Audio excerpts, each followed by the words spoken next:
Good morning, welcome to Big TV digital exclusive live. బంగాళాఖాతంలో మరొక అల్పపీడనం ఏర్పడనుంది. అయితే రేపటికి ఇది వాయుగుండంగా మారే ఛాన్స్ ఉన్నట్టుగా వాతావరణ శాఖ అధికారులు అయితే తెలుపుతున్నారు. సో ఈ వాయుగుండ ప్రభావంతో ఆంధ్రప్రదేశ్ వ్యాప్తంగా పలు చోట్ల పలు జిల్లాల్లో మోస్తరు నుంచి అతి భారీ వర్షాలు కురిసే అవకాశం ఉన్నట్టుగా వాతావరణ శాఖ తెలిపింది. పశ్చిమ వాయువ్య దిశగా ఈ వాయుగుండం కదిలి బుధవారం నాటికి తుఫాన్గా మారుతుందని అంచనా వేస్తోంది వాతావరణ శాఖ.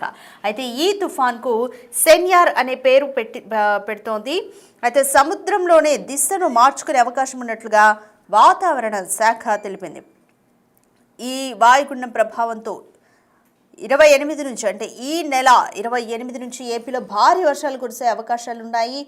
ముఖ్యంగా ప్రకాశం, నెల్లూరు, కడప, అన్నమయ్య, చిత్తూరు, తిరుపతి జిల్లాల్లో తేలికపాటి నుంచి మోస్తారు వర్షాలు కురిసే అవకాశం ఉన్నట్లుగా వాతావరణ శాఖ అయితే తెలిపింది. ఈ నేపథ్యంలోనే ఈ జిల్లాలో అయితే తేలికపాటి నుంచి మోస్తారు వర్షాలు కురిసే అవకాశం ఉన్నందున దానికి తగ్గట్టుగా ప్రజలు జాగ్రత్తలు తీసుకోవాలంటూ కూడా వాతావరణ శాఖ అధికారులు హెచ్చరిస్తున్నారు. బంగాళాఖాతంలో అల్పపీడనం ఏర్పడింది. రేపటికి వాయుగుండంగా మారే అవకాశం ఉంది. అయితే పశ్చిమ వాయువ్య దిశగా కదులుతోంది. ఇది బుధవారం నాటికి తుఫాన్గా మారే అవకాశం ఉన్నట్టుగా అంచనా వేస్తున్నారు వాతావరణ శాఖ అధికారులు. ఈ తుఫాన్కు సెన్యార్ అనే పేరు పెడుతున్నారు. సముద్రంలోనే ఈ వాయుగుండం దిశ మార్చుకునే అవకాశము కనిపిస్తుంది. అయితే ఈ నెల 28 నుంచి ఏపీలో భారీ వర్షాలు పడే అవకాశం ఉంది. ముఖ్యంగా ప్రకాశం, నెల్లూరు, కడప, అన్నమయ్య, చిత్తూరు, తిరుపతి జిల్లాలో మాత్రం తేలికపాటి నుంచి మోస్తారు వర్షాలు కురిసే అవకాశం ఉన్నట్లుగా వాతావరణ శాఖ అధికారులు తెలుపుతున్నారు. రైట్, దీని గురించి మోర్ డీటెయిల్స్ మా ప్రతినిధి రాజుని అడిగి తెలుసుకుందాం. రైట్ రాజు, బంగాళాఖాతంలో అల్పపీడనం ఏర్పడుతుంది. సో 28వ తారీఖు నుంచి భారీ వర్షాలు కురిసే అవకాశం ఉందని వాతావరణ శాఖ అధికారులు తెలుపుతున్నారు. సో ఏ జిల్లాల్లో ప్రభావం ఎక్కువగా ఉండబోతుంది, అధికారులు ఎటువంటి జాగ్రత్తలు తీసుకుంటున్నారు? ఈ అల్పపీడనం నిన్న ఏర్పడింది. ఇది ప్రస్తుతం పశ్చిమ వాయువ్య దిశగా కదులుతుంది. ఇంచుమించుగా రేపు ఉదయానికి ఇది వాయుగుండంగా మారే అవకాశం ఉందని భారత వాతావరణ శాఖ అధికారులు అయితే తెలియజేస్తున్నారు. ముఖ్యంగా ఈ వాయుగుండం మరింత బలపడి పశ్చిమ వాయువ్య దిశగా కదులుతూ బుధవారం నాటికి ఇది తుఫానుగా మారే అవకాశం ఉందని ఒక అంచనా వేస్తున్నారు. ఇది తుఫానుగా మారితే కనుక దీనికి సెన్యార్ అనే ఒక పేరును ఇప్పటికే నిర్ధారించినటువంటిది అయితే ఉంది. ఈ సెన్యార్ తుఫానుకు సంబంధించి యుఏఈ ఈ పేరునైతే అంటే ఈ పేరు సూచించినటువంటిది అయితే ఉంది.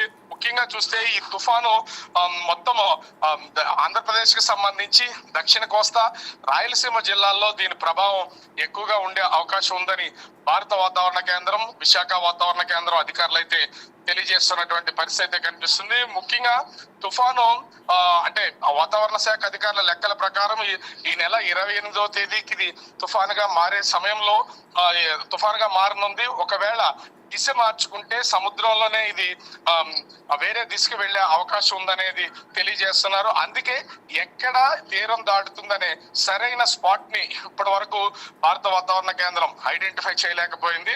ఖచ్చితంగా ఇది వాయుగుండంగా మారి దాని కదలికలు మారే కొద్దీ ఆ దిశలో మారుతున్నటువంటి కొద్దీ దీని కరెక్ట్ స్పాట్ తెలిసే అవకాశం ఉందనేది వాతావరణ శాఖ అధికారులు అయితే తెలియజేస్తున్నటువంటి పరిస్థితి అయితే ఉంది. ముఖ్యంగా బంగాళాఖాతంలో ఏర్పడ్డ ఈ అల్పపీడన ప్రభావంతో ఈ నెల 28వ తేదీ నుంచి డిసెంబర్ 1వ తేదీ వరకు ఏపీలోని అనేక జిల్లాల్లో అంటే తేలికపాటి నుంచి మోస్తరు వర్షాలు కురిసే అవకాశం ఉంది. కొన్ని ప్రాంతాలకు సంబంధించి భారీ వర్షాలు కురిసే అవకాశం ఉందని వాతావరణ శాఖ అధికారులు అయితే తెలియజేస్తున్నారు. ముఖ్యంగా ఆంధ్రప్రదేశ్ కి సంబంధించి ప్రకాశం, శ్రీ పొట్టి శ్రీరాములు నెల్లూరు జిల్లా, వైఎస్ఆర్ కడప, అన్నమయ్య, చిత్తూరు, తిరుపతి జిల్లాలకు సంబంధించి అంటే దక్షిణ కోస్తా జిల్లాలు, అదేవిధంగా రాయలసీమ జిల్లాల్లో తేలికపాటి నుంచి మోస్తరు వర్షాలు, కొన్ని చోట్ల భారీ వర్షాలు కురిసే అవకాశం ఉందని వాతావరణ శాఖ అధికారులు అయితే హెచ్చరికలు జారీ చేస్తున్నటువంటిది అయితే ఉంది.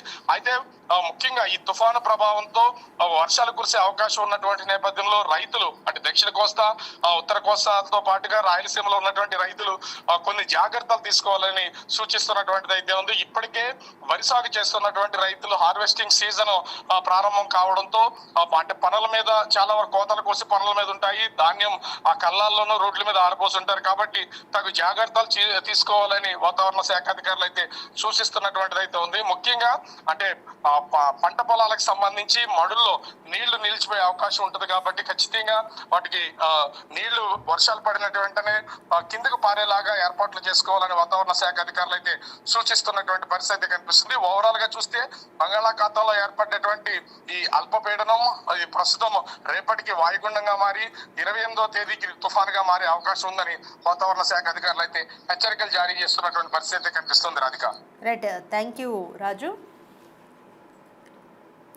మొత్తానికి బంగాళాఖాతంలో ఏర్పడిన అల్పపీడనం వాయుగుండంగా మారుతుంది. రేపటికి అల్పపీడనం వాయుగుండంగా మారే ఛాన్స్ ఉంది. బుధవారం నాటికి అంటే సముద్రంలోనే పశ్చిమ దిశగా కదులుతోంది వాయుగుండం. బుధవారం నాటికి తుఫాన్గా మారే అవకాశం ఉన్నట్లుగా ఇప్పటికే అధికారులు హెచ్చరిస్తున్నారు.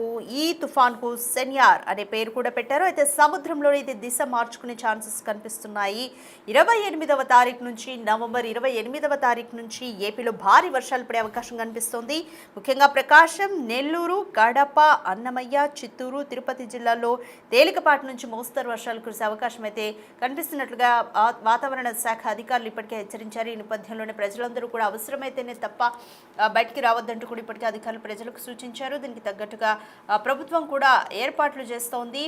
సో అంటే లాస్ట్ టైం ఉన్నంత తీవ్రత ఉండకపోవచ్చు, కానీ అంటే మోస్ట్లీ సముద్రంలోనే కదిలే అవకాశం ఉండడంతో ప్రభావం అయితే తక్కువగానే ఉంటుంది. బట్ అయినప్పటికీ కూడా వర్షాలు అయితే పడతాయి. బట్ లాస్ట్ టైం తుఫాను ఉన్నంత ప్రభావం అయితే ఉండకపోవచ్చు అనేది అధికారుల అంచనా. బట్ ఏది ఏమైనప్పటికీ కూడా మత్స్యకారులు కూడా వేటకు వెళ్ళొద్దంటూ కూడా పర్టికులర్ డేట్స్ కూడా ఇచ్చారు అధికారులు.